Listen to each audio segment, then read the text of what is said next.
ඔන්න පුතේ එකමත් එක කාලෙක ලොකු මල්වත්තක් තිබුණා. මේ මල්වත්ත මැද තිබුණු ලොකු ගහක මීමැසි රංචුවක් හිටියා. ඉතින් මේ රංචුවේ හිටියා හරිම හොරතල් කඩිසර මීමැසි බබෙක්. එයා හැමදාම උදේට නැගිටලා ලස්සන මල් හොයාගෙන ගිහින් පැණි අරන් එනවා.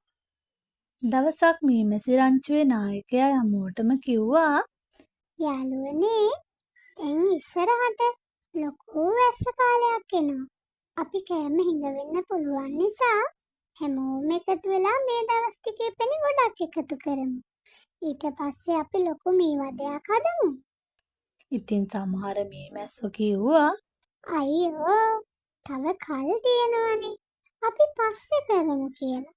හැබැයි අර පුංචි මීමැසි පැටියා නම් තනියමම වැඩ පටන් ගත්තා. එයා පහුවදා ඉඳන් ලස්සන මල් හොයාගෙන ගිහිල්ලා පැණි බින්දු අරගෙන ආවා.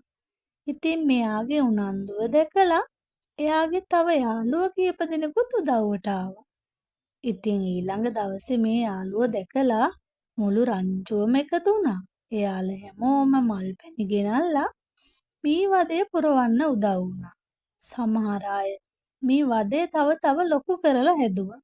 ඉතින් සතියක් යනකොට කැලේ තියෙන ලොකුම සහ පැණි පිරුණු රත්තරන් පාට මේ වදයක් හදලා ඉවර කරන්න ඒ අයට පුළුවන් වුණා. ටික දවසකින් ලොකු වැස්සක් පටන් ගත්තා. සති දෙකක් යනකම් වැස්ස ඉවරුනේ නෑ.